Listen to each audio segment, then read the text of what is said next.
Brexit is the ideal moment to make English the EU's more common language. It will be a neutral lingua franca. For most of its life, the European Union had three main languages. German was its leading mother tongue. French was the preferred register of Brussels diplomacy. English was a widely used second language, but in recent years, the rise of the internet and the accession of Central and Eastern European states have made English dominant. Today, over 80% of the European Commission's documents were written first in that language, then translated into the EU's remaining 23 official tongues. That has raised some hackles. English is not the only official language of the European Union, huffed Jean-Claude Juncker, the European Commission president, last September. Some have hailed Brexit as a chance to re-establish French as the EU's leading language, or at least to remove English as an official language. By what miracle will 450 million citizens have to be governed in the future minority language? Fumed one French journalist at the EU's failure to teach the tongue of Boris Johnson and Nigel Farage. On the contrary, there has never been a better time for the EU to embrace English as a single official language. Britain's exit makes this politics simpler. Philip, a Belgian philosopher, argues that it'll make English a neutral language within the EU. Ireland and Malta also speak it, but make up 1% of the remaining population, and thus ideal for exchange between Europeans of rival mother tongues. Given its Latinate and Germany roots, he adds, embracing it would be an act of linguistic repatriation, returning the language to the European mainland. We want our language back, he jokes. Second, Europe is growing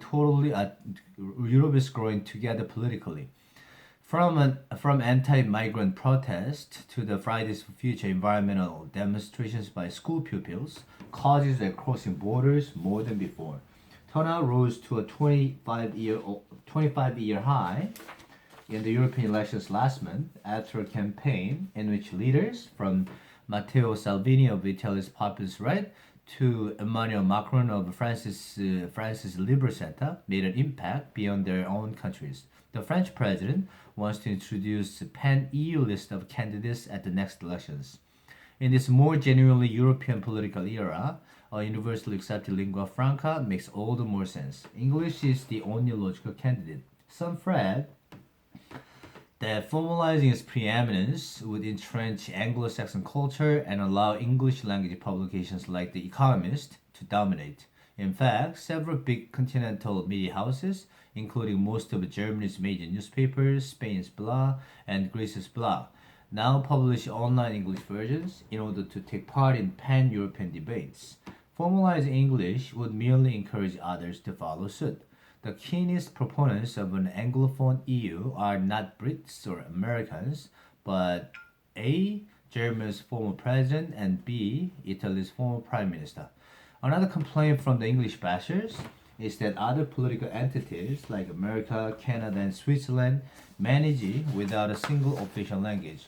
But unlike the EU, they all have centuries of history as common politics and a strong majority tongue. By contrast, only 18% of EU citizens speak German as their first language. Polyglot India is nearest international comparator to the EU, but there too debates rage over whether to adopt the sole official language to add coherence. The most compelling objection is that replacing Europe's Babel with a common discourse in English is elitist. Yet that is precisely why the EU should do more to promote it as the definitive language of European exchange. Its current agnosticism has created a Europe where a Brahmin class of multilingual university graduates can breeze from country to country and dominate pan-European debates. A firmer commitment to English at European and national levels would help extend the skill to Europeans who currently lack it. The choice is ultimately not between an Anglophone Europe and a truly polyglot Europe, but between wishful thinking and realism. Nicolas Ferron, a French economist in Brussels, knows that English is already in fact the working language of the EU, a development that helped him and others set up Bruegel, one of the first genuinely pan-EU think tanks in 2005. Some 97% of 13-year-olds in EU are learning English. The number of English language university courses have risen from 725 in 2002 to over 8,000. Continent-wide political movements work overwhelmingly in English. The website and social media accounts of Fridays for Future are in English, as are those of the right populist identitarian movement. At a rally of nationalist leaders in Milan before the European elections, Finnish, Danish, Dutch, Czech, and German leaders all addressed the Italian crowd to cheers in English, spread the word. Formally acknowledging such realities would enable the EU and national governments to focus more resources on spreading English skills. Resources, some perhaps freed by shrinking the EU's mammoth translation operation, could go towards teaching the language to older and less educated workers. It would spur more media organizations to publish in English and thus nurture the emergence of a genuinely pan-European media. The biggest barrier is the symbolic. The language of Europe is translation, wrote Eco, an Italian author. The EU is proud of its everyday multilingualism, which becomes more fluent and accessible with every year as the use of machine translation tools grows. Yet the adoption of English as a common language should be seen not as a challenge but as a complement to its tradition. Europe is about diversity, and its patchwork of languages and dialects must be promoted and protected. But it is also about the sort of unity that is possible only with the common tongue, even imperfectly spoken.